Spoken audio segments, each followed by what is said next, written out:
Morning guys, welcome to Formula 1 News. Finally, the battle we've been looking for at the front of the field, the Oscar versus Lando battle for the victory of this Grand Prix got very spicy indeed, especially over the first few laps. So Max Verstappen, the championship challenger to these two McLarens going into the day, in many respects seems now totally out of the hunt. Punted out of the Grand Prix on the first lap by Kimi Antonelli. Max understandably not happy about it, but maybe simply resigned to his fate that this season is not going to go his way and potentially looking for the exit door as a result. Very much enjoyed your thoughts on the on-track action today in the comments below. Hit the like button if you enjoy, subscribe if you're new as always. I would greatly appreciate it. Let's start right about here because there's been quite a lot going on lately. Just to quickly note, given the current changes in the Constructors' Championship, of course Red Bull dropping down to 4th, this is what it looks like in terms of wind tunnel allocation going into the next 6 months. So this is from June to December 2025. These are what the numbers look like. The 7th place team gets 100% of the allocation, then it goes up in 5% increments up and down from there. So Ferrari with more, having lost the position to Mercedes.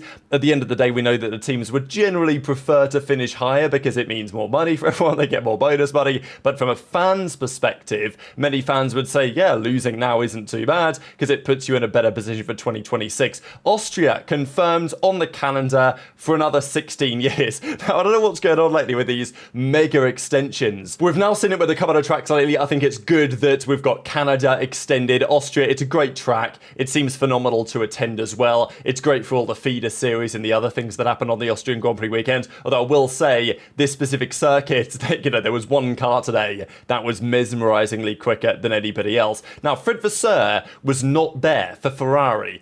Particularly interesting, Jerome D'Ambrosio, former Mercedes man, he actually stepped in today into Vasseur's role effectively. Now, due to personal reasons, Vasseur was out of there. So, a little bit interesting as to just the timing of it, really, because it wasn't a bad day for Ferrari. They actually delivered an upgrade this weekend. It upgraded their car, and they look in a pretty decent spot. A pretty lonely race, though, for the two Ferraris, because the McLarens were mighty, and no one else was in position to fight after what happened in the first lap. I'll just quickly say this, though, before we get on with the rest of things. Plank thickness, plank wear, is a issue around this track, and Ferrari have struggled with that before. We know that Lando Norris, in the last couple of corners, was taking a lot of curb, and I'm sure that McLaren would have calculated into their models that that should be fine, and McLaren haven't really struggled with the plank thickness stuff. But I'll just say that in F3, a driver got disqualified for it. In F2, I think it was Alex Dunn who got disqualified for plank thickness non-conformity. So just as of recording this video, nothing's been confirmed yet on the F1 side, but who knows? Maybe the stewards find something later this evening, and all of a sudden there's another video to make. Time on that one will tell. But the race gets underway. Well, we thought it was getting underway, and then Carlos Sainz's car exploded. I don't know what it is with Sainz around Austria, but the poor guy couldn't get off the line on these brand new fresh mediums, and then he comes into the pits after finally getting it started. The guys pushed him, and they actually got him underway. They aborted the formation lap. They did it again 10 minutes later. But this was Sainz coming into the end of the pit lane, and he was still in the car while the car... It was actually the same as what happened in Austria a couple of years ago when Sainz's car was on fire.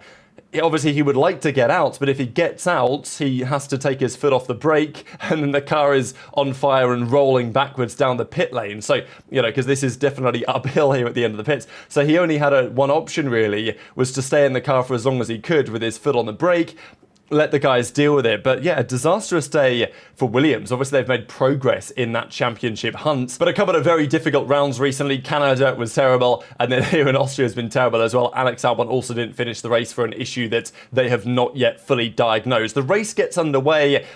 Lando gets a solid start. It was a big talking point, right? Lando into turn 1. How's he going to fare? Is Charles going to be able to get the jump? Charles gets a better start, but Lando had just enough margin to cover him off on the inside, which I think was probably wise. I think Lando, in many respects, played it perfectly. If this was a battle for the constructors, you'd be like, wow, Lando, what a killer job, right? Cut off Leclerc, gave Piastri the room around the outside. But for Lando, I'm sure he would have much preferred to keep Leclerc in seconds and not have Piastri right on his gearbox immediately as soon as the race got underway. So, first corner, the two McLarens are already leading, and I think it was pretty clear from that point that that's how they would end the race. But well, either they wouldn't end the race at all, we've seen that before with a couple of cars of certain teammates around here, or they would fly off into the distance and battle it for the win. Maybe one car wins over the other. But going into turn 3, this was the big drama. This is Max Verstappen spun around by Kimi Antonelli. We saw so many incidents this weekend into turn 3 in some of the junior series, and this was what happened from Antonelli's perspective. So Max got a pretty good start. Russell was beefing with Hamilton. There was actually some great racing between Russell and Hamilton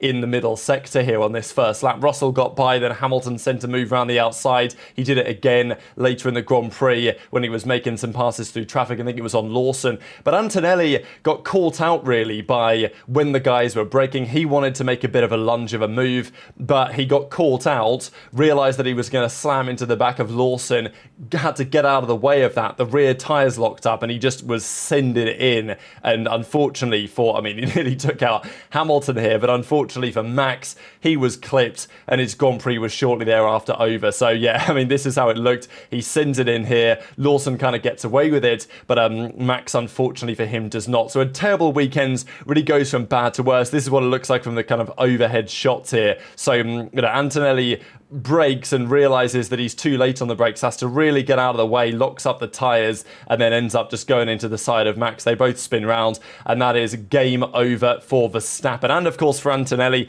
probably one of the first big mistakes we've really seen Antonelli make. He's had, given his rookie status and everything, I think he's been very good. He obviously scored a podium last weekend. I think Mercedes are happy with his trajectory, although I will say that there is some that would say they should simply swap these two drivers next year, Mercedes, if they really want to give it a good run for the title, of the constructors anyway. It's a question to ask. I don't think they should or will do that, but it's still a conversation to have. And look, these type of incidents, every driver makes this type of mistake at some point. Max actually made this point very clear in the post-race press conferences that, look, obviously Max is frustrated about it. He's not happy that he turned up to the Red Bull ring, his home Grand Prix, and his race was ended. Okay, Red Bull's home Grand Prix. His race was ended on the 3rd corner.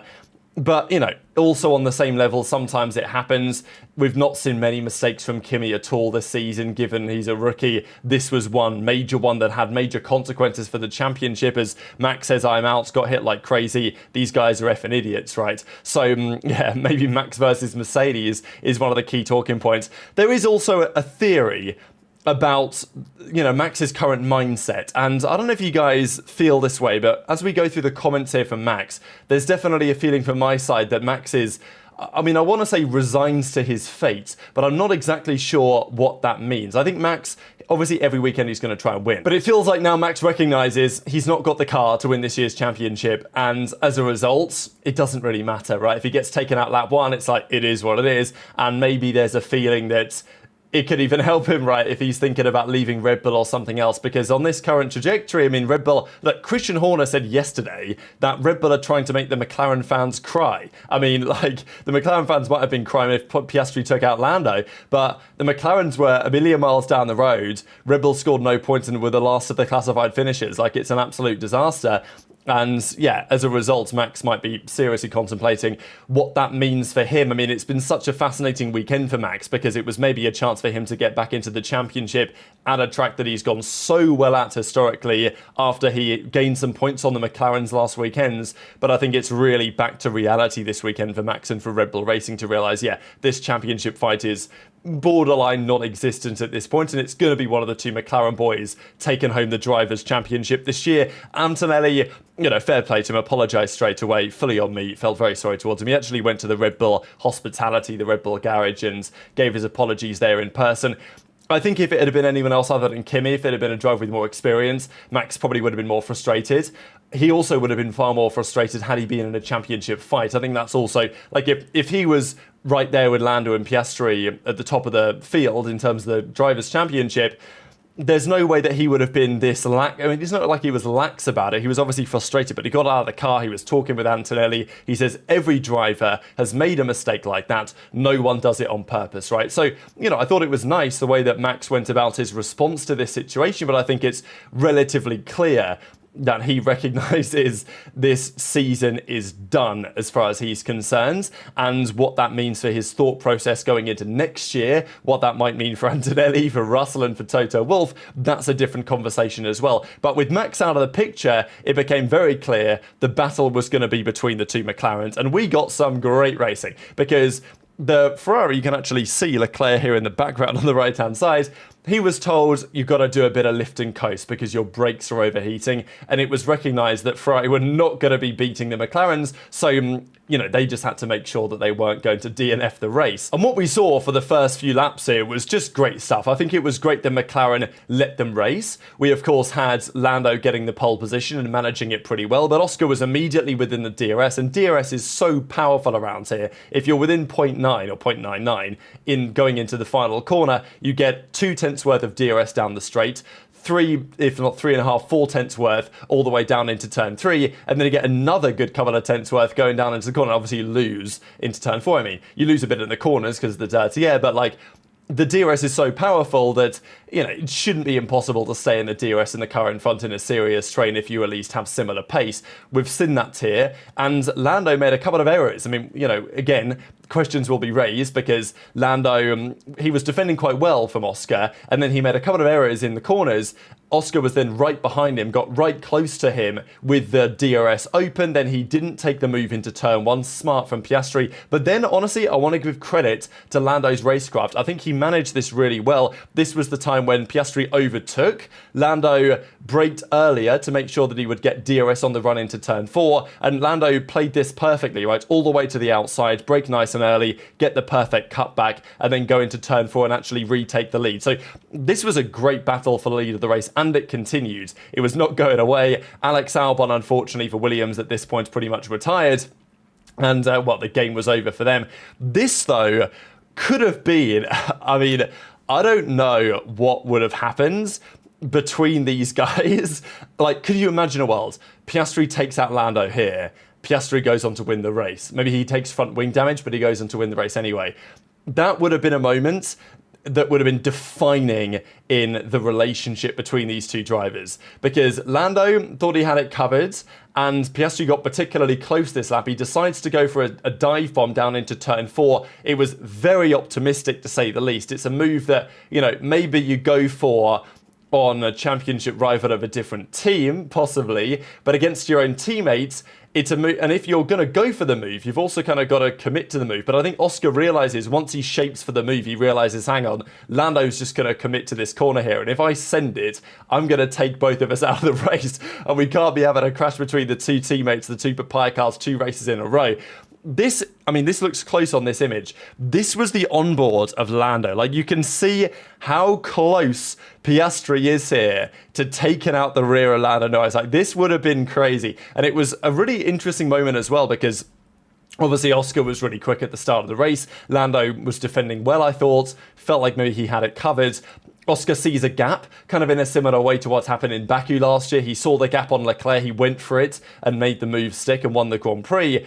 But, this was Piastri not happy being second. Like, he saw a slim sliver of an opportunity and decided that he was going to send it, and got very lucky, I think, that he, got on the brakes just about enough and locked up the tyres, narrowly avoided hitting Lando. And at that point, of course, his tyres weren't in the greatest spot, and that meant that when it came to the first round of pit stops, Piastri didn't quite have the pace. Obviously, Lando had a bit of a slow start, but Piastri stayed out a few laps. His pace wasn't great, and by the time they come out of the pits again, Lando's got roughly a 6-second gap, and it looked like at that point, Lando was possibly going to have it covered. But Piastri had the fresher tyres. He obviously had someone to chase down, so he was going to push a little bit harder. I think Lando did very well today. Piastri, was still very strong, right? And he's always going to be very strong. The issue for Norris to some degree is, I know that the championship right now is very close. So, but, let's say Piastri gets another big win coming soon, and Lando, doesn't score that well. You've got to chip away at Piastri. That's like, the way to beat Piastri is he's not going to have terrible weekends, really. Like, maybe it happened a bit last year, but this year it doesn't seem like Piastri's going to do that. So if you're Lando, you've got to chip away at him. And today, Piastri was very strong. Like, the pressure he put on Lando at the ends. But I think, generally speaking, Lando covered it from pole. He's on pole. He led the lead into turn 1, defended well when it mattered. When he made a couple of mistakes, he made up for it. And, Lando well-managed Grand Prix, very well-managed Grand Prix, and hopefully, as far as he's concerned, a sign of things to come. But of course, this is one of his best tracks, if not his best track. He needed to win here today, and he did, and it's big for the championship too. So the McLarens had boxed, the Ferraris were still out there, eventually they came in as well. Norris then led from Piastri. These were the suspects, though, elsewhere in the Grand Prix. Lawson was a threat today. He was really impressive, I thought. He did a great job managing that car. Tsunoda was nowhere. He clashed with Stroll at turn 3. He then spun Colapinto out of the race. I don't know what it is about that second Red Bull seat, man, but it just seems like the driver's in that position. I will say, Perez was often my donkey of the day many a time over the last couple of years. But there's clearly something about being in that situation of that car that just brings the donkey out of the driver. Because it's been the same for Yuki. Obviously there's some frustration that he was pretty much stuck behind Colapinto. He sent a bit of a move, doesn't work out for him. And this was, Piastri actually, on the radio, they came and told him, look, that wasn't cool, Oscar, right? That wasn't cool. That was too far. We're not happy with that here at pit wall. And he recognised, okay, yeah, fair enough. Now, the Mercedes was, pretty much nowhere. Again, the question wasn't it, after Canada, a circuit that should suit them quite well, Canada, but the temperatures were rather hot there in Montreal, but today they were hotter.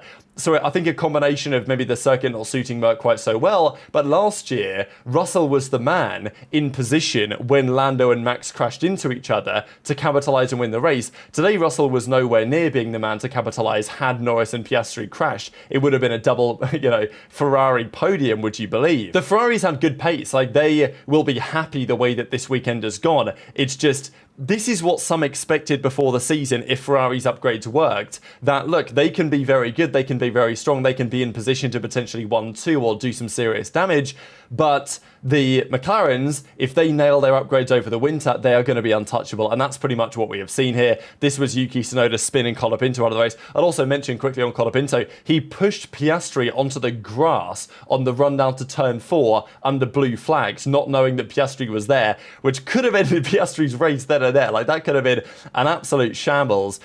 Interestingly enough for Max, just a quick comment I thought I'd throw in, that his penalty points expire after this race, so he's not going to get a race ban for Silverstone. He's sitting on 9 out of 12 until, I think, October. So Max has quite a while still to be a little bit careful. But this was on lap 44, and Piastri was closing the gap. He was on slightly fresher tyres. He was, obviously pumping in some serious lap times. Bortoletto found himself right in the mix here as well. Alonso did a stellar job, I thought, today. Alonso, absolutely one of the drivers of the day, as far as I'm concerned. Then the Ferraris come into the pit lane as well, and with about 18 or so laps to go, that's when they pull both of the McLarens into the pits. But they've got to work their way through so much backmarker traffic. Such was the pace advantage today. Obviously, it's a short circuit as well, but, basically all the field finished a lap down on the leaders because the McLarens were pushing so hard and they could get away with it because their car's capable of doing so.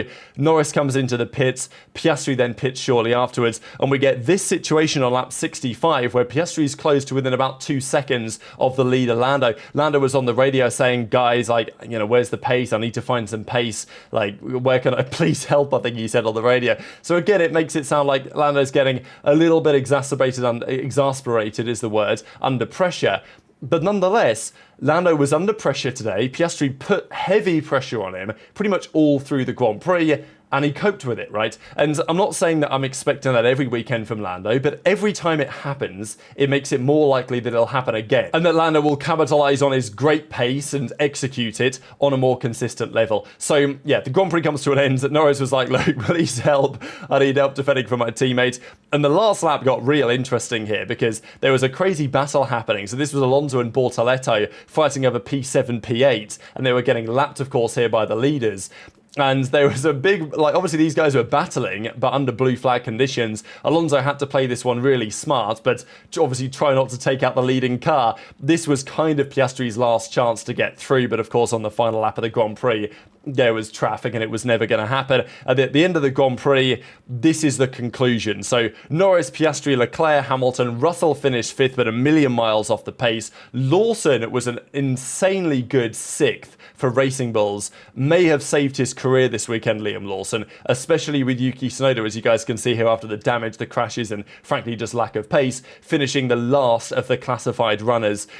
Ocon scored a point, Hulkenberg scored another point for Sauber. I think Bortoletto, real performance of the weekends, getting his first points on the board for the team. Quite a funny comment here from Piastri after the race, who said during the Grand Prix, I think, Alpine still managed to find a way to F me over all these years later. Of course, after leaving the team and scoring boatloads more points than that organisation has over the last few years, Colin Antonelli put him into the grass and took out his race. So that would have been remarkable. Antonelli, by the way, a 3-place grid drop in Silverstone based on, of course, the incident that we saw today and a couple of penalty points to boot. And the drivers' standings after this Grand Prix are as follows. Max stays at 155, Russell moves up to 146, so he's not far off getting ahead of Max. And if he does, we think that might be the thing that activates the contract clause that allows Max to leave. Although there's another theory that that contract clause may be third, not fourth. And if it's third, then it's already guaranteed that Max will be able to leave if he wants to. And Max even said it recently that he determines his own future. But the gap at the top of the championship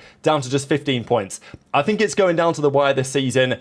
We'll see. Piastri, in many respects today, still felt mentally stronger, but Lando executed when it mattered, and if we see more of that from now to the end of the season, we've still very much got a battle on our hands. So if you want to enter your thoughts in the comments, hit the like button if you enjoyed, subscribe if you're new, take care, and I'll see you next time.